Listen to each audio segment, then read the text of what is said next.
Hi everybody, here are your shells to complete your lab that we started last class. They are labeled by periods. Make sure you use your periods. Do not touch everybody else's shells or you will get a 0. Once you're done with the entire lab, make sure you place your shells in the front of the classroom right here on the bucket that says shells. Keep on watching this video for instructions on how to finish the lab.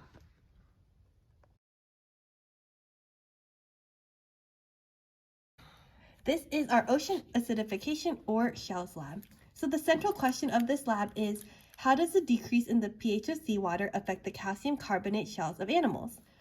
Our experimental overview says, shelled organisms and organisms that create calcium carbonate skeletons are threatened by the drop in ocean pH or the rise in ocean acidity related to increased atmospheric carbon dioxide levels. Increasing acidity or lowered pH in ocean water not only causes the shells to dissolve, but it reduces the availability of carbonate ions, which animals use to build their shells and skeletons. So you can see this is our chemical equation. The calcium carbonate is our shells material, and animals that need calcium carbonate shells really need that carbonate in the water in order to build their shells. So you will be observing the effects of an acidic environment on mussel shells through observations and measurements. So first you're going to do your pre-lab questions. The first question is coming directly from our experimental overview, which we just read together. The second and third questions are going to be from your prior knowledge, maybe things we discussed in class or things you can find on Google Classroom. Next, you're going to be writing a hypothesis. So this lab is going to be done in 2 parts, or we're going to test 2 different things. In this experiment, we'll be testing 4 oyster shells that have spent different amounts of time soaking in vinegar. So these shells will be soaked in vinegar for 0 minutes, 30 minutes, 360 minutes, and 720 minutes. So your first question is, which shell will lose the most mass? So I predict the shell that will lose the most mass is the shell that was in the vinegar for blank minutes because, and write your explanation. The second question, which shell will be the strongest? At the end of the lab, we're going to take some textbooks and we're going to use them to crush the shells. We're going to see which shell takes the longest or takes the most amount of weight before it crushes. So I predict the shell that will be strongest is the shell that was in the vinegar for blank minutes because, and write your reasoning here. So these are all the materials we're going to be using. So let's flip it over and look at our procedure. So we're going to look at our procedure and then we're also going to be filling in points on our data table as we go. Give a pen. Let's get started with our day 1 procedure. So this is what you should have already done on day 1. And if you weren't here for day 1, you can watch this video to see what we did. So the first step is writing our group's name and period on the plastic bag of shells. So we already took care of that. Then we're going to remove your 2 untreated shells from their bags. These should only have a number and no letters, or maybe they don't have anything at all. And we're going to label them experimental for E and C for control. These are the shells that we're going to be testing ourselves. Let's see, in data table number 2, in the 0-minute row, we're going to record our initial observations of the control and experimental shell characteristics like color, hardness, thickness, shine. So you can kind of take a look at them, right? And let's go ahead and we're going to write that in this data table right here. So right here, let's go ahead and pause the video and write your observations of what they look like. You know, what color are they? What shape are they? Do you see any cracks? I can flip them over. They are pretty sturdy. They are pretty well put together and hard, a little bit smooth, right? But then a little bit rougher on the other side. So let's go ahead and do the next step. In data table number 3, we have to record the initial or starting masses of the shells. So let's go ahead and weigh our shells. The first one is the control. So it looks like our control weighs exactly 3 grams. So we're going to write that here, 3.00 grams.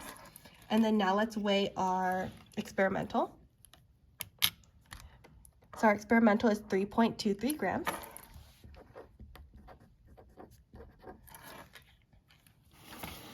And we will get the other 2 later. Now we're going to pour 100 milliliters of vinegar and 100 milliliters of salt water into beakers. So here we have our 2 beakers. We already did it. We have vinegar over here on the left and then salt water on the right. Now we're going to test the pH of the salt water and the vinegar with the pH strips. Let's go ahead and do that. So first I'm going to do the salt water, which is our control. So let me dip it in. And I think you can kind of see it's going to be around, I think about a 6 right now. So let's write that our salt water is about a 6 for our pH. And then let's do the second one, which is vinegar. And as we dip it into the vinegar, we can see that looks like about a 2. Okay, so let's write 2 for vinegar.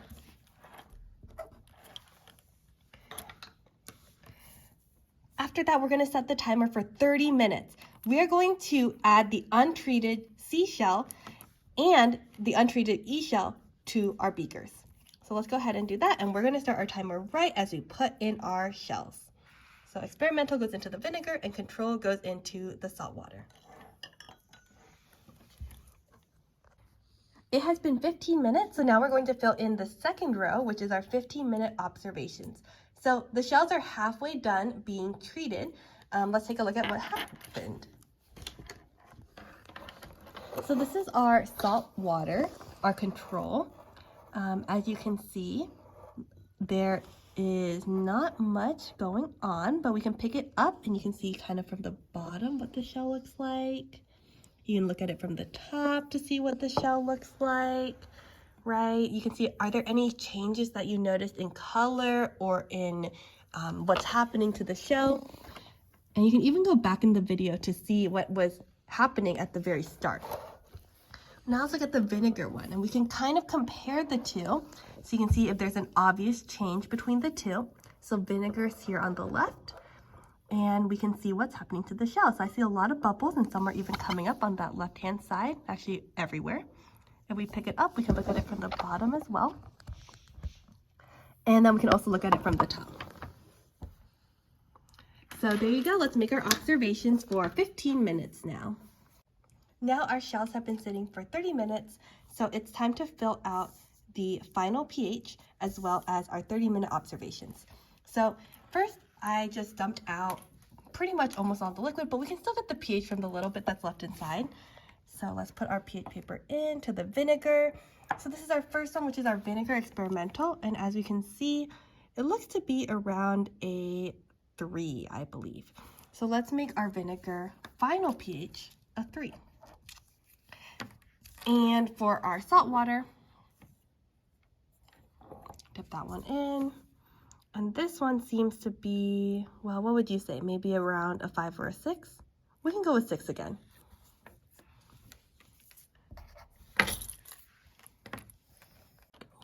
Okay, by now you should have the first 2 rows filled out, and we're going to take our 30-minute observations. So we took the shells out, and you can see that the control is on the left and the experimental is on the right. And actually, because of the reaction that you saw, the markings on the experimental one got wiped away. So take a look and make your final observations about what is changed and what is still the same. You can tell that it's still pretty smooth. The shell is smooth on the inside and rougher on the outside. This shell feels a little bit smoother on the inside and a little bit smoother as well on the outside. And so take note about what might have changed or stayed the same appearance-wise that you can tell.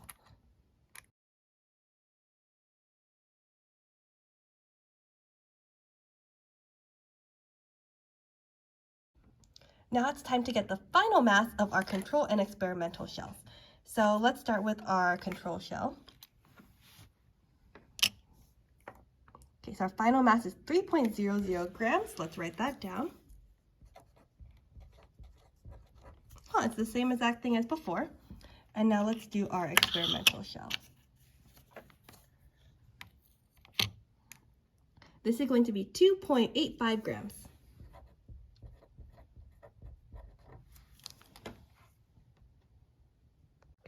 Okay, everybody, so now this is the pre-treated shells. This is the low exposure. This was in the vinegar for 6 hours.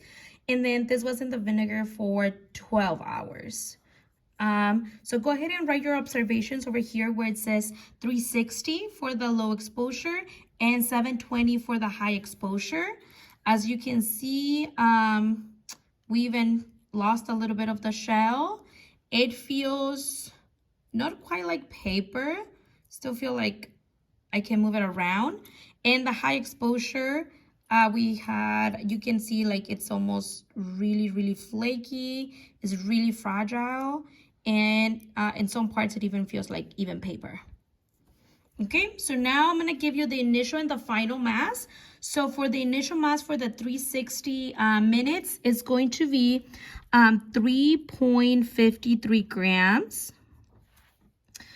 And then the final mass for this one, the final mass after we treated it, it was 2.18 grams. Okay, so this is low exposure. Now the high exposure, before the 12 hours in the vinegar, it was 2.5 grams. And after that, it is 0.75 grams. So here's your initial and final mass. So if you were absent completely for this lab, your data table should be pretty much done.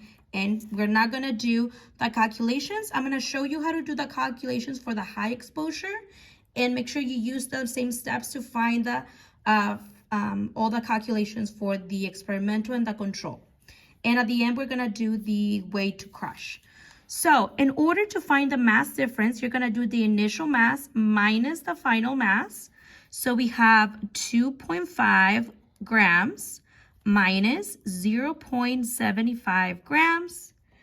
And if we do that correctly, it gives us 1.75 grams difference. So this is how much the mass changed. Now we're gonna do the change, the percent change.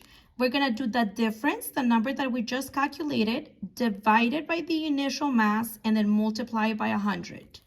So we just calculated this number, that's 75 grams. So it's going to be 7.75 grams, I'm sorry, divided by the initial grams, which is 2.5. Cancel the grams, times 100. And if you do this correctly, it should give you about 75% change. So the mass changed by 75%. Now it's time to crush our shells to see how much they can withstand. Let's start with the one that looks the most broken, which is our high exposure.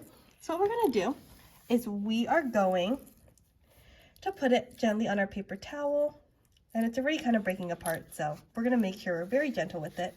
And I'm actually going to cover it just so that it doesn't stick to the book or anything. We're going to be putting textbooks on top of it and seeing how many it can withstand. So each textbook is about 5 pounds. So we put one textbook, that means it's holding 5 pounds. So let's see how many this first one can withstand. Well, it couldn't even hold one textbook. So we should put not yet 5 pounds, okay? So in your data table, you're going to write either one textbook, or you can write, not 5 pounds yet, or something like that, right? One textbook was not enough. Now we're going to transfer our shells over, and let's do our second one. So it's time for our second shell.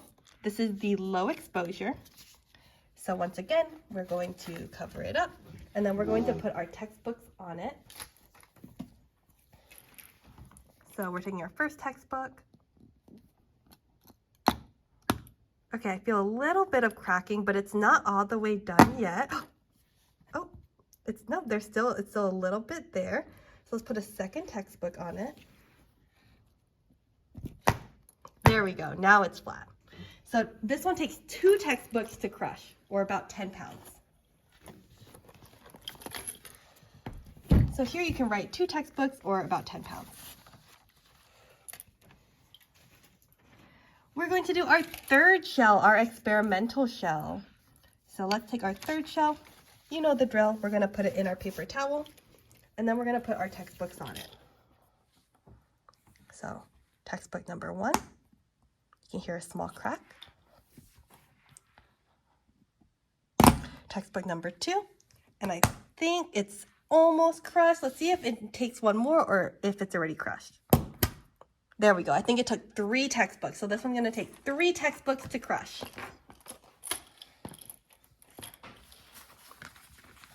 So right here, you should write 3 textbooks, or if you're keeping track, it should be about 5 times 3 or 15 pounds. And then finally, let's do our control. Let's see. This one looks pretty sturdy. Let's see how many books it's going to take. So we have 1 textbook. There's not even a crack yet. We have 2 textbooks.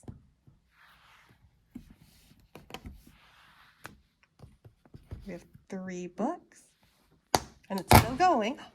I think that one took 3 as well, but it took a little bit longer. So for this one, you can actually write 3 textbooks or about 15 pounds as well. So now we're done and we can move our shells to the shell container.